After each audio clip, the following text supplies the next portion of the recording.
জুলাই গণ অভ্যুত্থান দেশের সব মানুষের অর্জন জানালেন প্রধানমন্ত্রী।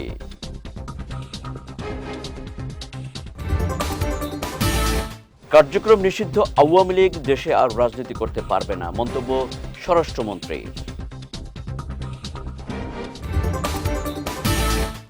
এবং মতবিনিময়ের সংস্কৃতি না থাকলে গণতান্ত্রিক সংস্কৃতি প্রতিষ্ঠা সম্ভব নয়, জানালেন তথ্যমন্ত্রী।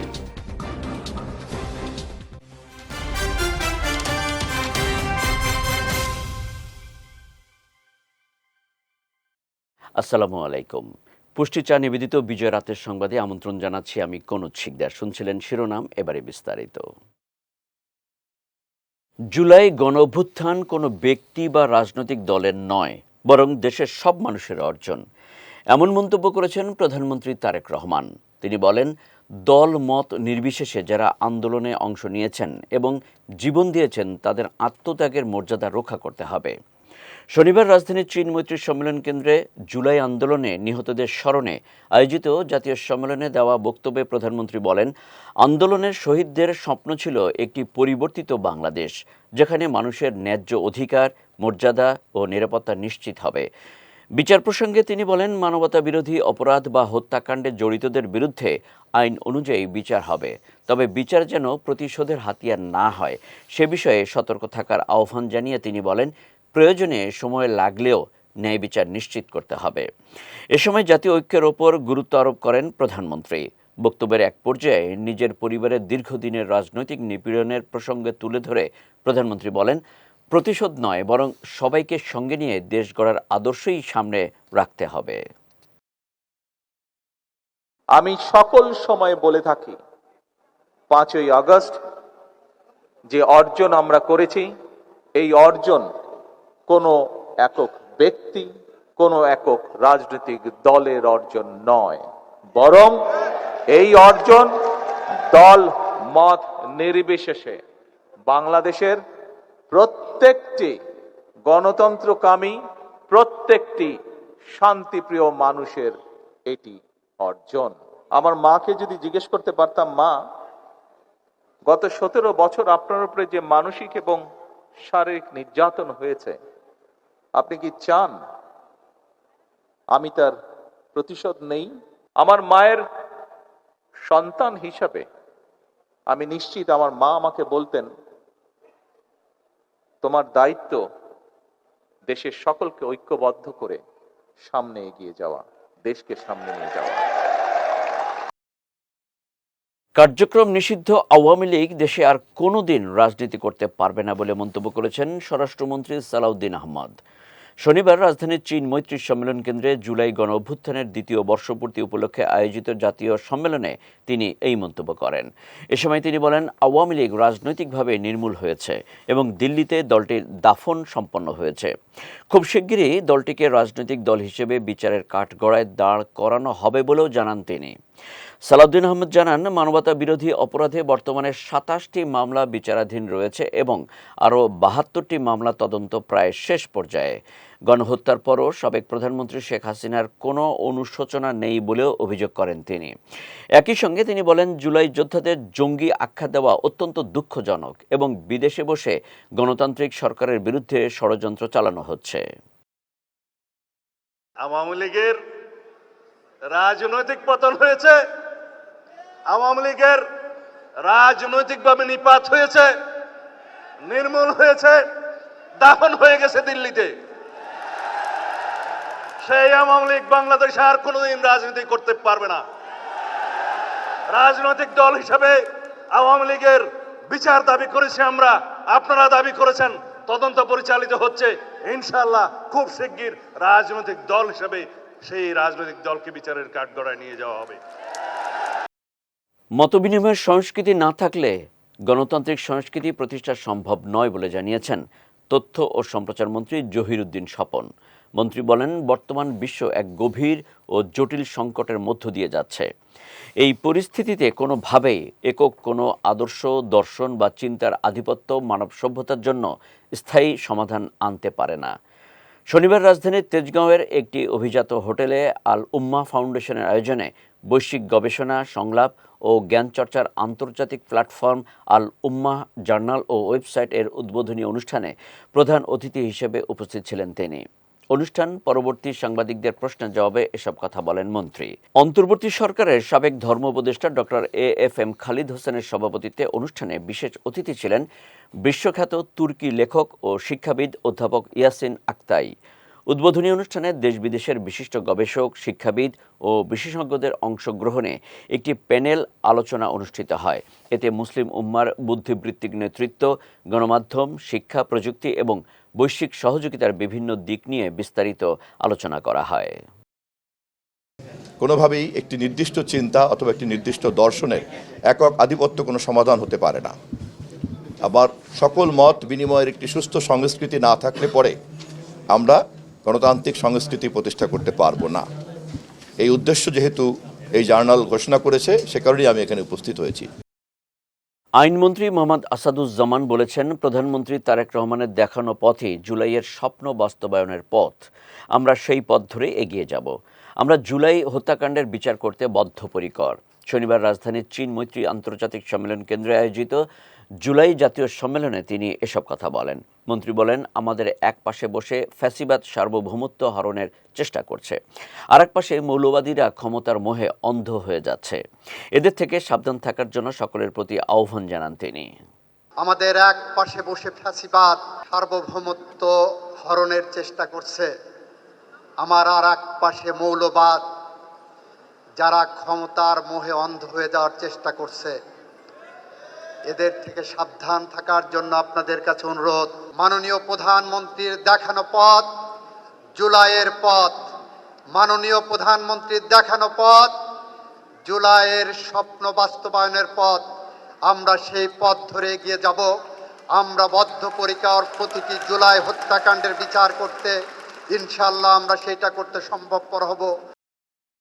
বাসাবাড়ির বর্জ্য অপসারণ না করা, অতিরিক্ত অর্থ আদায় ও অনিয়ম করলে ঠিকাদারের টেন্ডার বাতিলের হুঁশিয়ারি দিয়েছেন ঢাকা দক্ষিণ সিটি কর্পোরেশনের প্রশাসক মোহাম্মদ আব্দুস সালাম।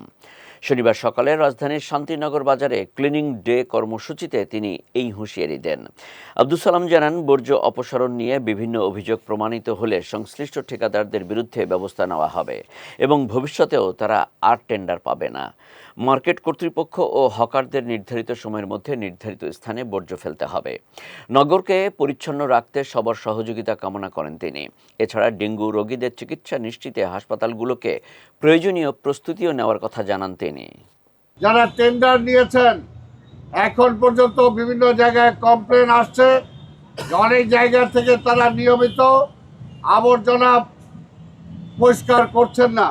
বিভিন্ন বাড়ি থেকে নিয়মিত যেভাবে আবর্জনা নিয়ে যাওয়ার কথা সেইভাবে নিচ্ছেন না, বা কোথাও কোথাও কমপ্লেন আছে যে তারা বেশি টাকা দাবি করছেন।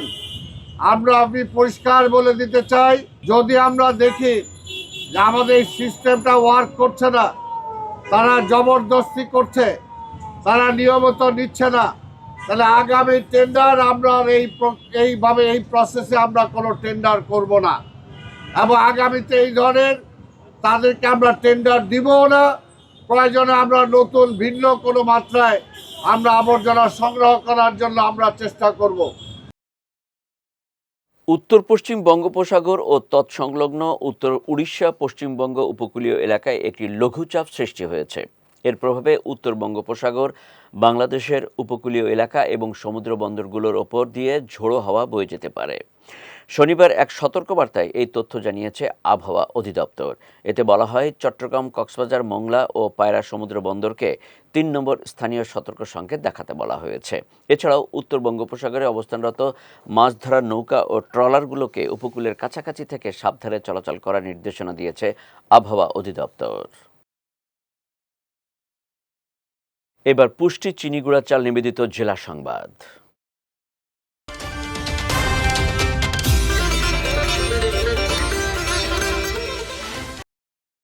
ফ্যামিলি কার্ডের জন্য কাউকে আবেদন করতে বা কোথাও যেতে হবে না। সরকারের কর্মীরা বাড়ি বাড়ি গিয়ে তথ্য সংগ্রহ করবেন এবং সেখান থেকেই তা অনলাইনে আপলোড করা হবে। আর যাচাই বাছাই শেষে যোগ্য ব্যক্তিদের জন্য ফ্যামিলি কার্ড তৈরি করা হবে, এমনটাই জানিয়েছেন সমাজকল্যাণমন্ত্রী ডাক্তার AZM জাহিদ হোসেন। দুপুরে রংপুর জেলা সমাজসেবা কার্যালয়ে অনুষ্ঠিত এক মতবিনিময় সভায় তিনি এসব কথা বলেন। মন্ত্রী জানান, পুরো কার্যক্রম হবে স্বচ্ছ ও প্রযুক্তি নির্ভর, যাতে দুর্নীতির কোনো সুযোগ না থাকে। এছাড়া সমাজসেবা অধিদপ্তরের মাধ্যমে কম্পিউটার প্রশিক্ষণ, মোবাইল ভিত্তিক সেবা এবং প্রতিবন্ধী ব্যক্তিদের সহায়তা কার্যক্রম চলমান রয়েছে। পাশাপাশি সব ধরনের ভাতা ও আর্থিক সহায়তা সরাসরি ব্যাংকিং ব্যবস্থার মাধ্যমে উপকারভোগীদের কাছে পৌঁছে দেওয়া হবে বলেও জানান তিনি। ফ্যামিলি কার্ডের বৈশিষ্ট্য হচ্ছে ফ্যামিলি কার্ড প্রত্যেক বাড়ি বাড়ি যাবে।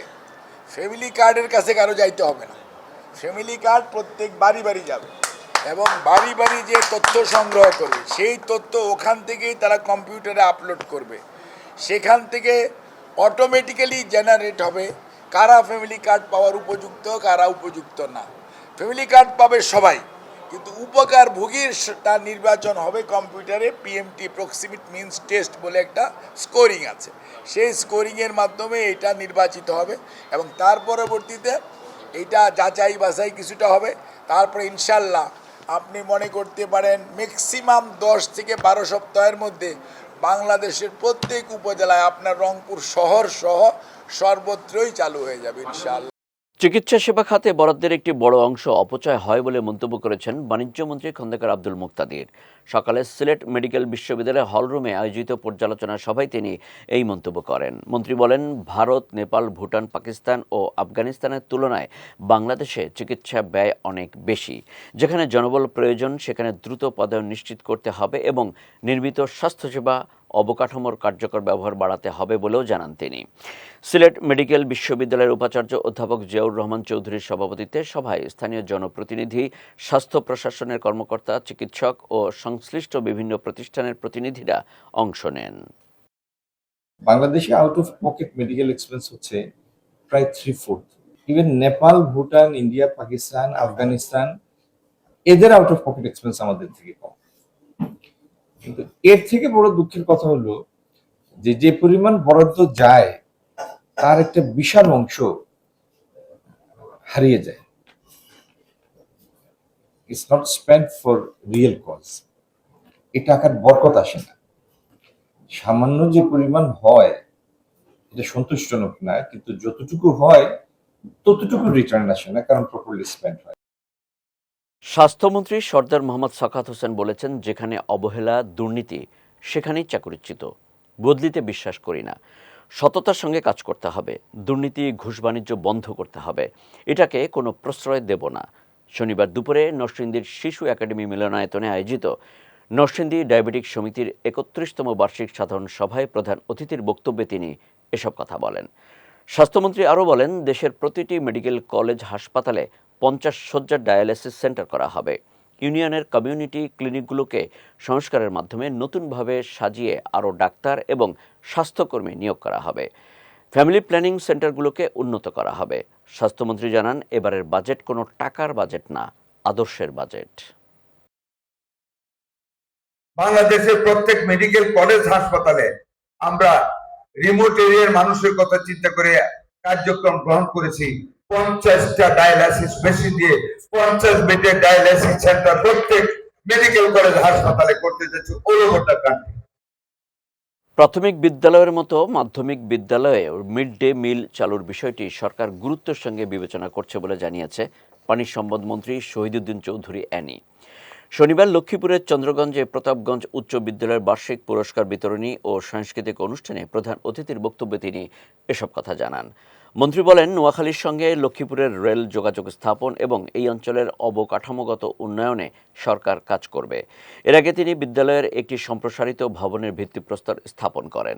এ সময় স্থানীয় প্রশাসনের কর্মকর্তা, শিক্ষা প্রতিষ্ঠানের প্রতিনিধি সহ বিভিন্ন শ্রেণী পেশার মানুষ উপস্থিত ছিলেন। এটা খুব পাইলট প্রোগ্রাম, যে সরকারের নতুন উদ্যোগ মিড ডে ফুড। প্রাইমারি স্কুলে শিক্ষার্থীরা যেন সেই মিড ডে ফুডটা পায়, আর হাই স্কুলে আমরা কারিগরি শিক্ষার প্রতি নজর দিয়েছি। জেনারেলি পড়ালেখার পাশাপাশি কারিগরি শিক্ষার প্রতি আমাদের থাকবে সবচেয়ে বেশি প্রায়োরিটি। যাচ্ছি পুষ্টি ড্রিঙ্কিং ওয়াটার নিবেদিত খেলার সংবাদে।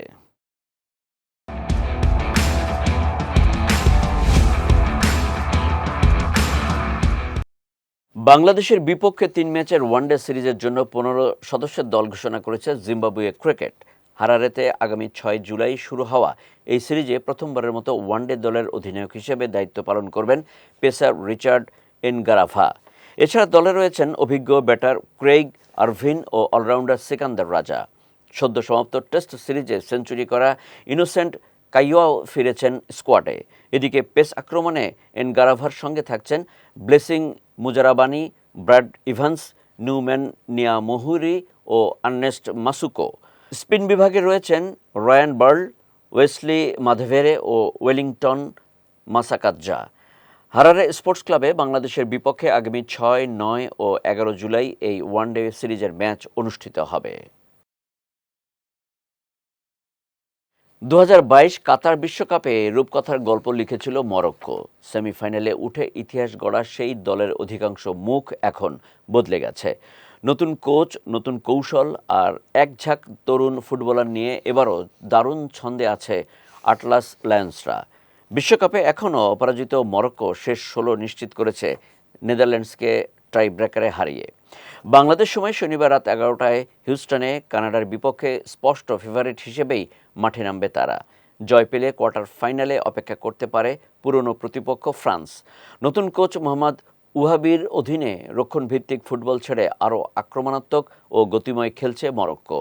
ব্রাজিলকে রুখে দেওয়া, নেদারল্যান্ডসকে বিদায় করা, সব মিলিয়ে আবারও শিরোনামে আফ্রিকার এই দল বদলেছে, কৌশলও বদলেছে। তবে বদলায়নি মরক্কোর স্বপ্ন, টানা দ্বিতীয় বিশ্বকাপে ইতিহাস গড়ে আরও অনেক দূর এগিয়ে যাওয়ার।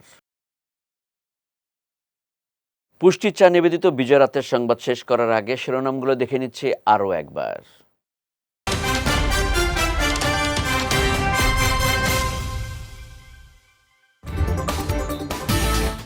জুলাই গণ অভ্যুত্থান দেশের সব মানুষের অর্জন, জানালেন প্রধানমন্ত্রী।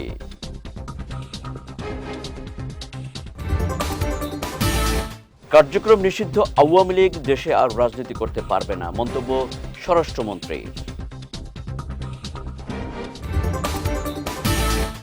এবং মতবিনিময়ের সংস্কৃতি না থাকলে গণতান্ত্রিক সংস্কৃতি প্রতিষ্ঠা সম্ভব নয়, জানালেন তথ্যমন্ত্রী।